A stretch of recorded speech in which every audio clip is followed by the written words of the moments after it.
Мынау қарғысқа ұшыраған таспа. Бұл таспадағы видеоны көрген адамға қоңырау шалынады.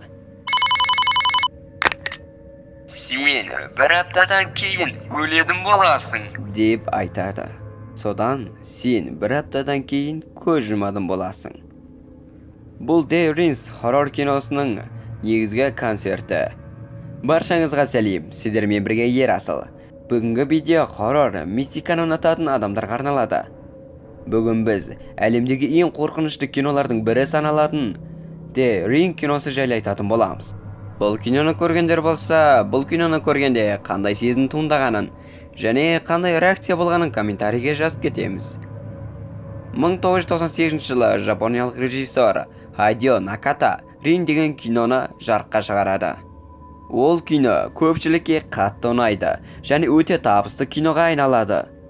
Кино шығыны 1,2 миллион доллар болса, ал киноның табысы 19,4 миллион доллар. Бұл кино түске кіретіндей, пұтқа жібертіп қоятындай, тіпті ұйықтатпай тастайтында қорқынышты кино.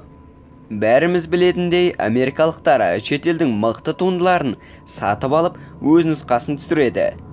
Бүгін біз айтқай отырған осы кино америкалық нұсқа. Айтпақшы достар, мен сіздерге видеоның соңында қарғысқа ұшыраған видеоны көрсететін боламын.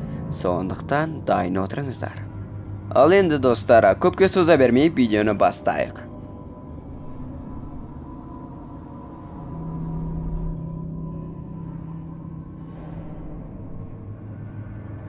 Кино бір үйге қонып жатқан екі оқушы қыздың оқиғасымен басталады. Әңгімеден әңгіме шығып отырып, қара шашты қыз келесі қызға: "Сен бір таспа жайлы естіп пе едің?" деп айтады. Сол таспадағы видеоны көрген адамға қоңырау шалынады екен. Сонда ол адам бүйтіп айтады: "Сен бір аптадан кейін өлесің" дейді екен. Содан кейін сен бір аптадан кейін шынымен де өліп қалады екенсің. Дегенде келесі қоңыр шашты қыздың түрі бір түрлі болып кетеді. Және ол: "Мен дәл сол видеоны бір апта бұрын көрдім ғой" деп айтады. Сол кезде қорқынышты музыка шыға бастайды. Бірдеме болады-ау дегенде астыңғы қабатта телефон шырылдайды. Қоңыр шашты қыз астыңғы қабатқа түсіп тұтқаны көтерсе мамасы екен. Осылай қыз сабасына келіп уф деп енді үстіңгі қабатқа шығып бөлмесіне бара жатса, есігінің алдында су. Қыз таңғалып тұтқаны ұстаса, тұтқада су екен. Қыз не болып кетті деп еш ойланбастан есікті ашып қалса, қыз осылайша көз жұмады. Осылай кадр мүлдем бөлек болып кетеді. Мына келіншек басты рөлдегі актриса, шын есімі Наоми Уотс, ал кинода Рэшел Келлер. Рэшел баласын сабақтан алуға келеді. Бала класстан шыққан кезде мұғалім Рэшелге жеке баласының сызған суреттерін көрсетеді. Суретте жерге жерленген қыздың суреті болады. Рэшел шошып кетеді. Баланың бөле әпкесі жақында ғана көз жұмған еді. Содан болар бір түрді болып жүрген шығар балам дейді. Әлгі есікті ашып өліп қалатын қоңыр шашты қыз Рэшелдің әпкесінің баласы, яғни суретті сызған баланың бөлесі деген сөз. Сөйтіп Рэшел шыққай жатқан кезде мұғалімі: "Баланың бөлесі 3 күн бұрын көз жұмған емес пе? Сенің балаң бұл суретті бір апта бұрын сызған" дейді. Рэшел кешке қарай қаза тапқан қоңыр шашты қыздың үйіне барады. Рэшел әпкесінен оқиғаны ашалап сұрағанда, әпкесі полициялар қыздың өліміне сыртқы әсер жоқ екенін айтады. Қыздың жүрегі тоқтап өлген дейді олар. Бірақ қыздың мәйіті өте сұмдық деп жылап жібереді. Осылай Рэшел сыртқа шығады. Қыздың достарымен сөйлеседі. Сөйтіп достары әлгі қарғысқа ұшыраған таспа жайлы айта бастайды және қыз жігітімен бірге сол видеоны көргенін айтады. Және ең қызығы, қыз өлген күні жігіт те өлгенін айтады. Рэшелге қыздың өлімі біртүрлі және жұмбаққа толы сезіледі. Осылай Рэшел іске өзі кіріспекші болады. Және Рэшел қыздың бөлмесіне тығылып кіріп бір-екі суретті тауып алады. Ол суретті қарап келе жатса, соның арасында бір түрлі сурет бар екен. Ол суретте 4 достың 4 бет әлпеті де бір түрлі болып қалған. Сол суретке түскен 4 баланы іздестіре келсе, 4-еуі де бір күні өлген екен. Сол 4-еуі өлместен бір апта бұрын бір лагерге барып демалған екен. Осылай Рэйчел сол лагерге барады. Рэйчел лагерге кіріп келіп, көз жұмған қыздың суретін көрсетеді. Сөйтсе, қыз 3 досымен бірге 12-ші бөлмеге қонған екен. Және олар тыйым салынған таспаны сатып алып көрген екен. Рэйчел сол таспаны алып 12-ші бөлмеге келеді. Және үйге кіріп, таспаны ойнатқышқа салып видеоны көреді. Видеода тым түсініксіз топтасқан кадрлер. Айтпақшы достар, мен осы қарғысқа ұшыраған видеоның соңына қойып қоятын боламын. Егер көргілерің келіп жатса көріңдер. Достар, бұл шынымен қарғысқа ұшыраған видео емес, мен көріп шықтым, дымда болмайды екен. Көргісі келгендер көрсін, жүрегі жетпегендер қойсын. Рэйчел видеоны көріп болғаннан кейін телефон шырылдайды. Тұтқаны көтергенде әр жағынан бір қыз Сен бір аптадан кейін өлесің дейді. Осылай Рэйчел болған оқиғаны өзінің жігітіне айтып береді. Жігіті Рэйчелдің суретін алып қалса, алдыңғы 4-еуінің суреті секілді біртүрлі қорқынышты болып тұрады. Бірақ жігіт бұған сенбейді және мән бермейді. Жігіт өзін батыр сезініп, әкелші видеоны, мен көрейін. Немене видео соғышама деп видеоны көріп тастайды. Сол кезде телефон шыр ете қалады. Жігіт пен қыз телефонды көтермей қояды. Бірақ ол байқұс телефонды көтерсе де, көтермесе де бәрібір, өйткені бір аптадан кейін бәрібір өледі. Рэйчел бірден видеоны көріп қойғандықтан видеоны зерттей бастайды. Және видеоны фромидің оңға бұрғанда бір мұнара көрінеді. Сол мұнараны іздестіре келсе, сол мұнара шын өмірде бар екен, және оны табу алады. Осылай Рэйчел мұнара жайлы іздестіріп жүріп, видеода шығатын келіншектің атын тауып алады. Оның аты Анна Морган екен. Сол Анна Морган деген келіншек қалыпты дұп-дұрыс адам болған екен. Бірақ бір күні ақыл есінен айырылып, жынданып, және ол жар тасқа секіріп өз-өзіне қол жұмсаған екен. Рэйчелдің жігіті дүкеннен темекі алып жатып, дүкеннің бейне камерасына қарап қалса, өзінің түрі қорқынышты болып кеткен екен.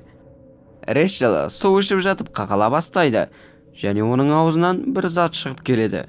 Рэйчел шошып кетіп баласының бөлмесіне кіріп қалса, бөлмеде бір қыз отырады.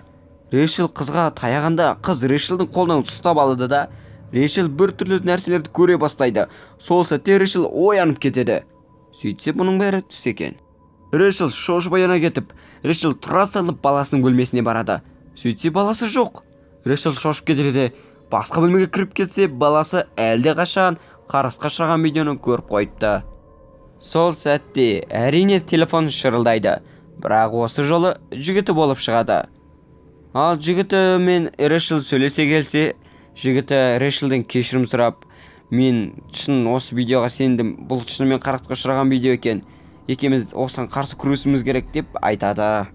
Осылай екеуі осы нәрсемен күреспекші болып, Рэйчел әлгі видеодан шығатын Анна Морганның күйеуінің үйін тауып алады да соған барады. Ал жігіті Анна Морганның жатқан жындыханасына барады. Рэйчел Анна Морганның үйіне келіп, таспа жайлы күйеуіне айтады. Сол кезде Анна Морганның күйеуі үндеместен кет, жоғал деп айтады. Рэйчел мүлдем қоймай қояды. Осылайша ол, ал қызың жайлы айтып беріңізші деп айтады. Сонда Анна Морганның күйеуі, менде ешқашан қыз болмаған. Сендер адамның қайғысынан ләззат алатын адамсыңдар. Сендер дәл шыбын секілдісіңдер.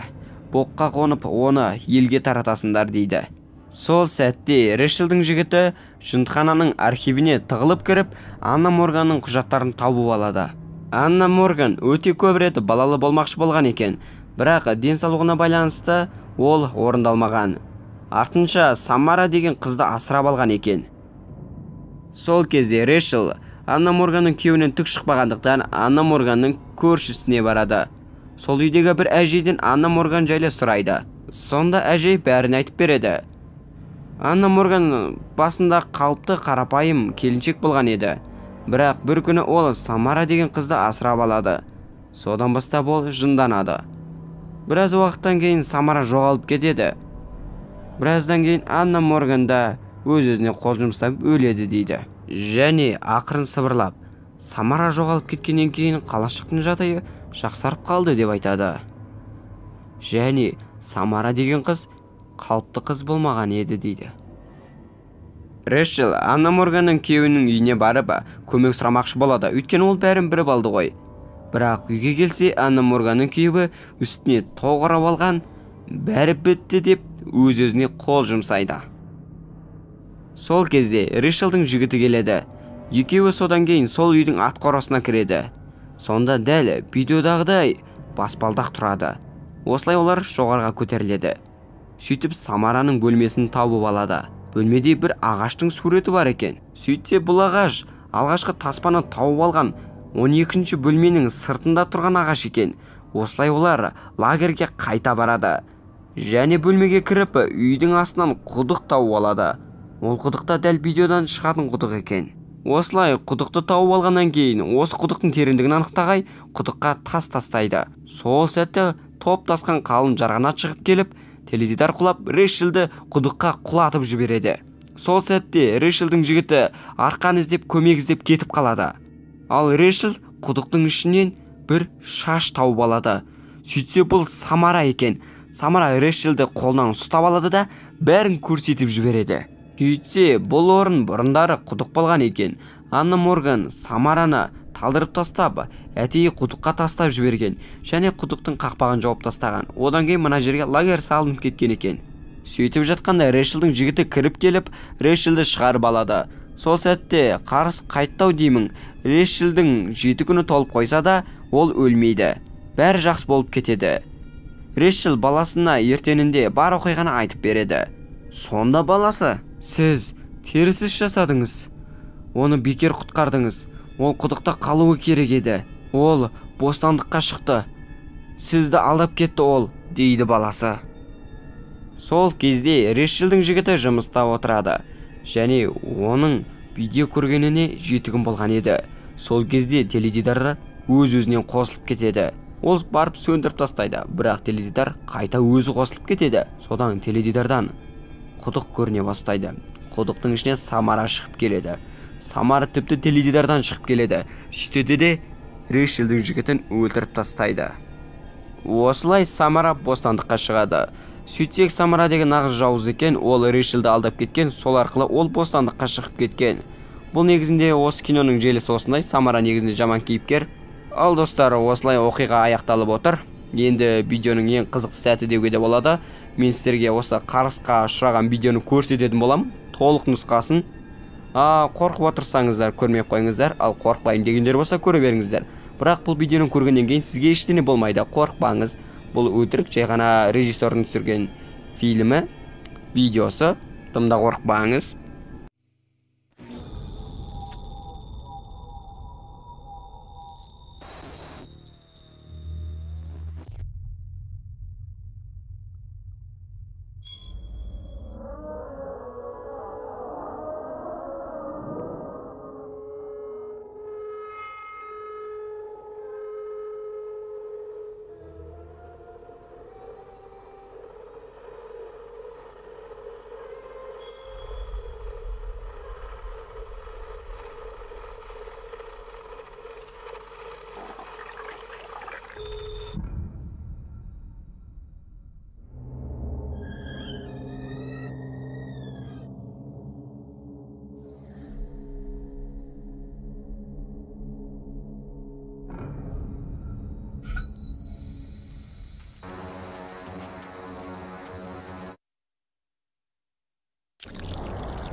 Ал достар, видео ұнаса лайк басамыз, және де міндетті түрде өз ой пікіріңізді комментарийге қалдырып кетіңіз. Содан кейін міндетті түрде арнаға тіркелуді ұмытпаңыз. Міндетті түрде подписация батырмасын сұры қылып қойыңыз.